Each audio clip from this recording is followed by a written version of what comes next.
Então, a pergunta é como se relacionar com os desejos, ou seja, como acomodar os desejos, né? O que fazer com os desejos? Então, é uma pergunta muito antiga, que todo transcendentalista enfrenta. Ou seja, o caminho da vida espiritual, ele é marcado por esse aspecto, ou seja, é vencer os desejos, né? Ou seja, é não ceder aos desejos. E o Bhagavatam, ele diz que você não pode satisfazer os seus desejos, né? Ou seja, então é impossível que você possa ficar satisfeito, né? Impossível. Inclusive, o Bhagavatam, ele vai explicar, né, que Parikshit Maharaj mesmo, ele pergunta a Shukadeva Goswami, né, quando, depois da descrição dos planetas infernais, né, os planetas infernais são plataformas sutis, onde a alma, ela, junto com o corpo sutil, né, o corpo sutil que é composto de mente, né, inteligência, falso ego, enfim, ele tem que passar por determinados estágios, por determinadas plataformas, devido às atividades pecaminosas que são, na realidade, oriundas dos desejos, né? Ou seja, por não se controlar os desejos, né? A pessoa tem que experimentar isso. Então, Parikshit Maharaj, ele, de uma forma assim, muito compassiva, ele pergunta a Shukadeva Goswami como poderia ser eliminado isso tudo, né? A primeira coisa é que ele, na verdade, ele mesmo propõe, Parikshit Maharaj propõe o caminho do karma, né? O caminho onde você realiza sacrifícios, onde você segue o Dharma Shastra, né? As escrituras, né? Relacionadas a como expiar, né, as atividades pecaminosas, né?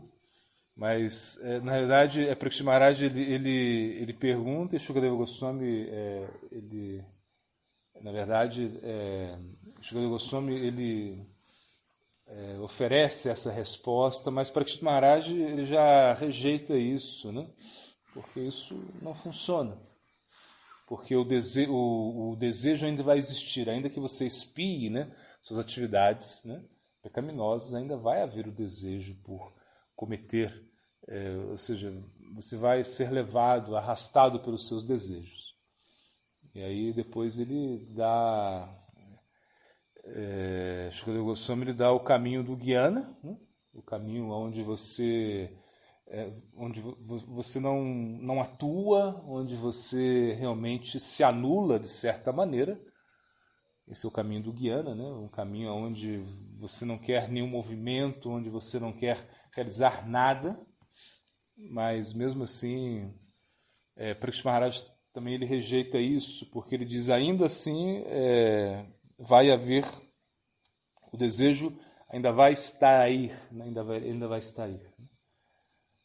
Então aí se explica, né, que é como você cortar, né, os bambus, né? Você corta o bambu, você pode botar fogo nos bambus, mas ele pode brotar, né? Isso é o caminho do Jnana, do karma. A solução definitiva é o caminho do Bhakti, ou seja, o caminho do Nama Sankirtan, ou seja, onde você canta o santo nome e você elimina os desejos. Então, somente o caminho do Bhakti pode eliminar os desejos. Ou seja, quando você deseja, né, servir Krishna, quando você deseja se conectar com Krishna. E ainda assim, a gente sabe que é difícil. Ou seja, se você não é um bom praticante no Bhakti, seus desejos não vão ser superados, né? Você vai sempre desejar algo. Então, podemos ter uma compreensão mais teórica, né, do fato que realmente ter desejos causa muita ansiedade. Quando nós temos muito desejos, nós ficamos muito ansiosos para satisfazê-los, né? Então existe uma ansiedade, né, para satisfazer o desejo, uma ansiedade para manter, né, o objeto do desejo, e quando nós perdemos, né, esse objeto, ou seja, devido ao apego, né, nós sofremos muito. Então Arjuna ele pergunta a Krishna por que nós somos levados a fazer coisas contra a nossa própria vontade, né? E aí Krishna ele responde, né? Kama esha, krodha esha. Ele diz kama, né? É kama, ou seja, a luxúria. Devido à luxúria, nós somos levados a realizar atividades contra a nossa própria vontade. Ou seja, mesmo sem querer, né, atuar dessa maneira, nós somos forçados a isso. Então, o conselho de Krishna, né, Kamarupa Durashadan, ele fala, desde o início você tem que controlar esse inimigo da alma. Então, Krishna, no Bhagavad Gita, ele vai considerar Kama, né, a luxúria, como um inimigo, né, muito voraz, né, que tudo devora, né, que realmente pode tirar, né, o praticante do seu caminho, né? Então, realmente, lidar com os desejos é algo muito difícil, né? Então, Krishna ele explica que nós deveríamos ser como o oceano, né?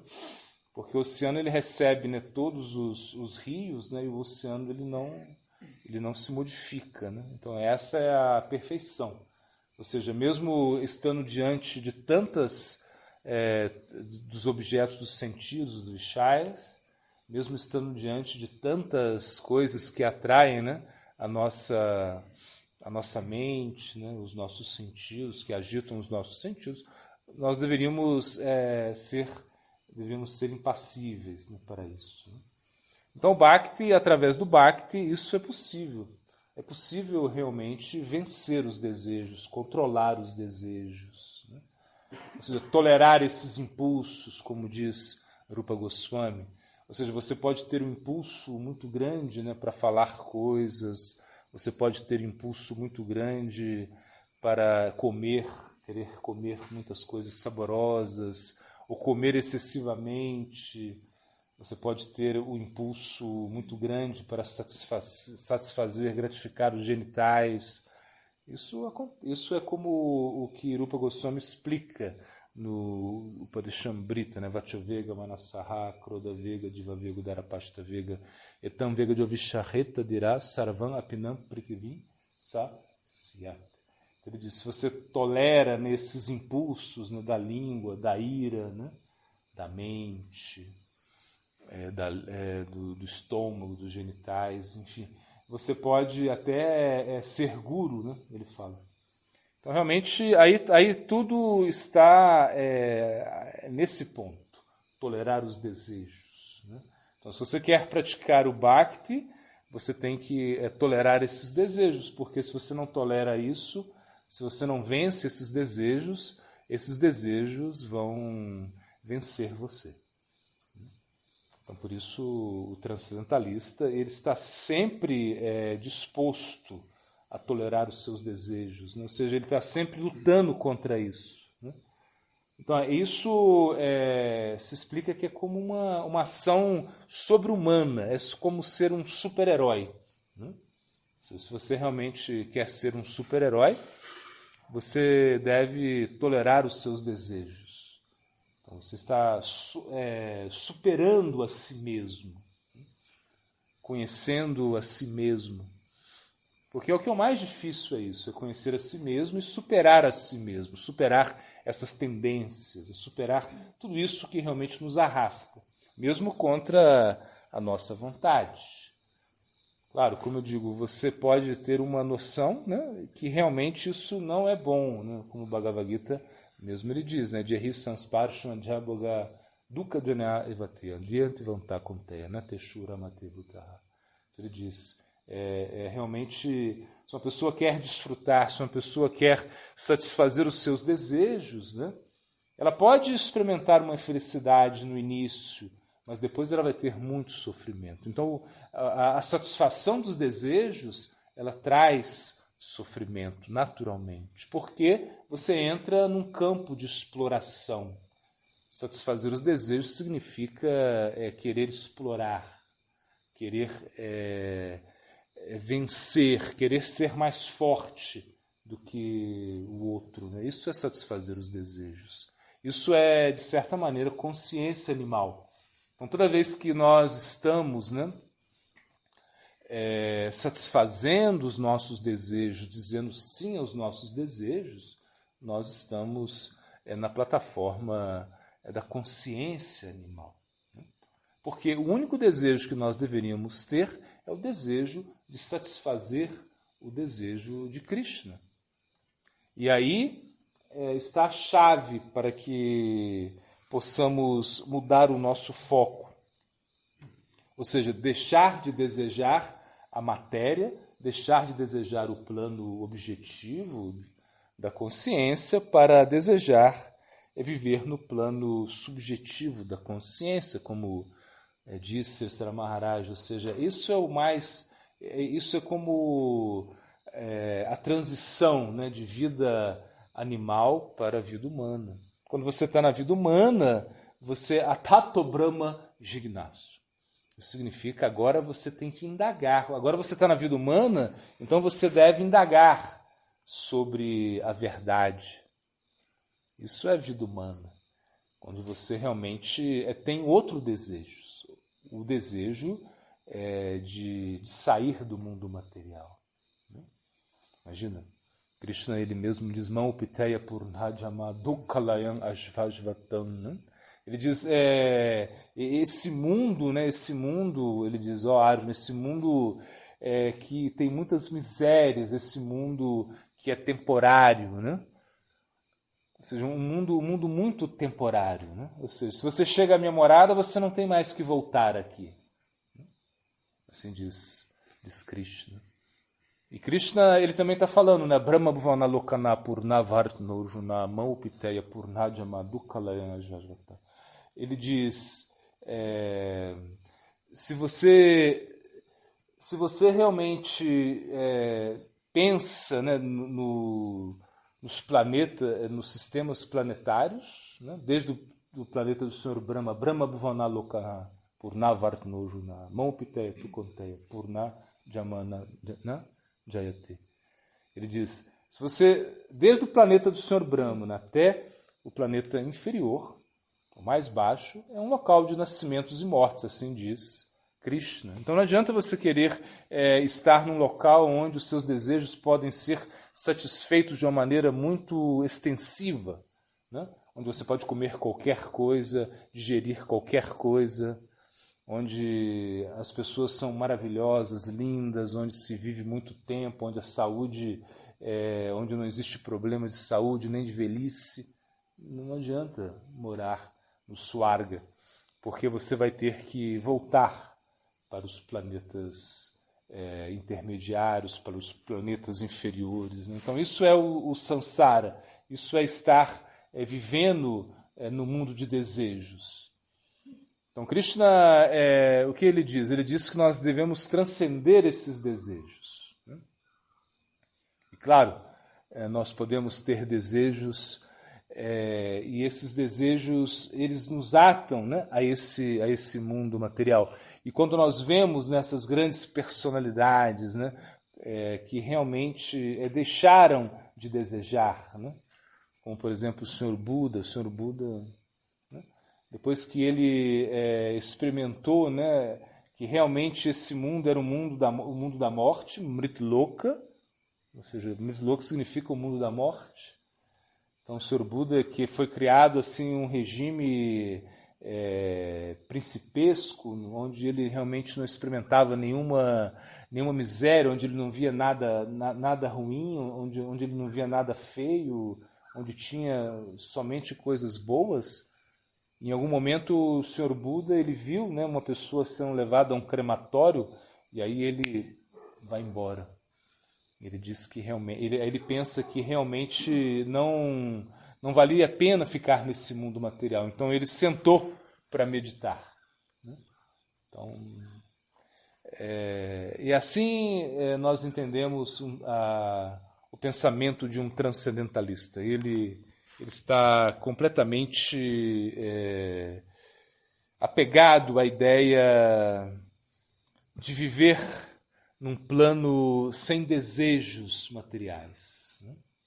Porque quanto mais desejos materiais nós temos, mais enredamento material nós vamos adquirir. Então esse é o plano, né? O plano da exploração, esse plano onde nós conseguimos algo, mas temos que pagar por isso. Então viver no mundo sem desejos é impossível, mas se você deseja satisfazer a Krishna através do Bhakti, isso é possível. Então, é possível você utilizar os seus sentidos, né, para satisfazer o Senhor dos sentidos, né? Esse verso muito famoso, né, que a gente sempre fala, Sarvapadi Virmukta Tato Paratena Nirmala Rishikena Rishikesvanam Bhaktuchate. Ou seja, você utiliza os seus sentidos para satisfazer os objetos, o Senhor dos sentidos. Então você não precisa, e você nem consegue deixar de desejar. Esse é o ponto. Quando nós tentamos, né, cortar os desejos, se torna muito artificial. Muito artificial. Então nós temos que realmente voltar os nossos desejos para Krishna. Ou seja, se eu tenho o desejo de comer, né, esse desejo de comer, eu tenho que comer prachada, eu tenho que oferecer o meu alimento que eu possa tomar prachada. Se eu tenho o desejo de desfrutar dos sentidos, eu tenho que fazer isso para Krishna, ou seja, eu tenho que ter uma esposa, um esposo, e com isso colocar Krishna no centro, ter filhos. O casamento é para isso, é para regular os seus desejos, né? Então, na consciência de Krishna, você pode ter desejos, sim, ou seja, porque não existe como suprimir os desejos de maneira artificial. É como você querer, tapar uma represa que tem um buraquinho lá e começou a sair a água, e você tenta colocar a mão, o dedão ali para tapar a represa. Não tem como. Chega um momento que a água vai transbordar. Então não adianta você querer suprimir os seus desejos de forma artificial. Você tem que transformar esses desejos. Isso é Bhakti. No Bhakti você transforma os seus desejos. Então você pode desejar. É natural. Ou seja, isso faz parte, né, da nossa constituição, né, condicionada. Entretanto, nós podemos transformar esses desejos, ou seja, espiritualizar esses desejos, essa é a ideia, né? Então, como lidar com os desejos?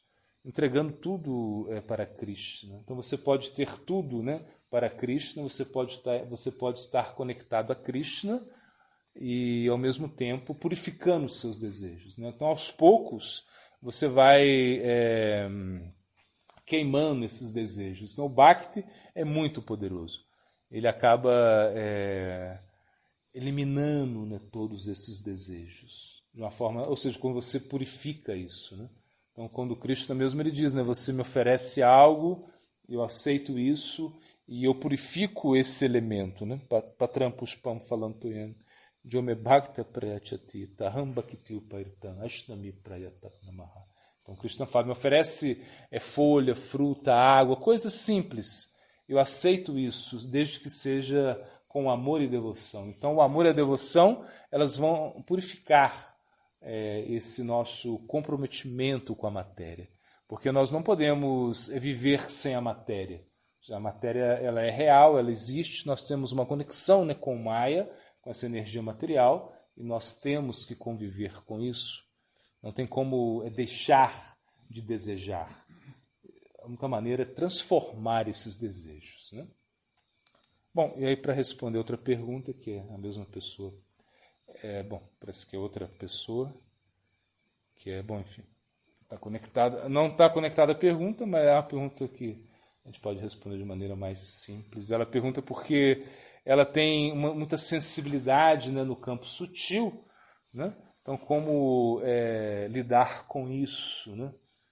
Ou seja, ela pergunta se é importante desenvolver isso. Então, existem pessoas que têm uma sensibilidade para o campo sutil, e essa sensibilidade ela faz com que essas pessoas possam ter uma experiência do campo sutil que outras pessoas não têm, né? Então, na realidade, nós temos nosso corpo grosseiro, né? Mas também temos o nosso corpo sutil, constituído, o Linga Sharira, né? Que é o corpo sutil constituído de mente, né? Manas, Buddhi, Ahankara, né? Ou seja, mente, inteligência, ego e Chit, que é a consciência. E esse corpo sutil é outro corpo. Então, na realidade, quando nós abandonamos o nosso corpo grosseiro, nós permanecemos com o nosso corpo sutil se nós estamos aqui, ainda nesse plano material. Isso acontece muito, né? Então, pessoas que abandonam o corpo e não conseguem um outro destino, ou seja, elas não conseguem reencarnar, né? E elas ficam no plano sutil. Então, na realidade, esses seres, né?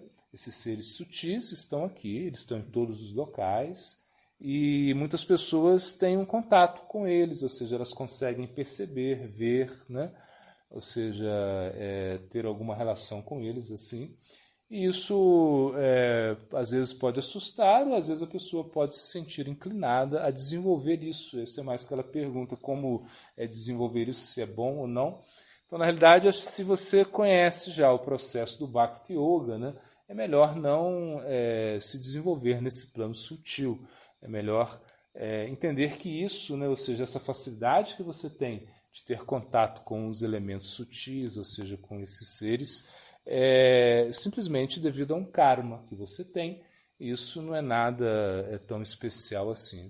São entidades vivas, comuns, que estão numa plataforma assim, de muito sofrimento, porque não tem um corpo material, e com isso elas estão precisando de ajuda, né? Então existem outros seres sutis que auxiliam essas pessoas, esses seres sutis, e, claro, o espiritismo, né? E algumas outros segmentos assim que tratam com isso, realmente tentam ajudar, né, esses seres sutis. Entretanto, isso gera um enredamento muito grande com o plano sutil também, ainda que seja numa plataforma somente do prestígio, né?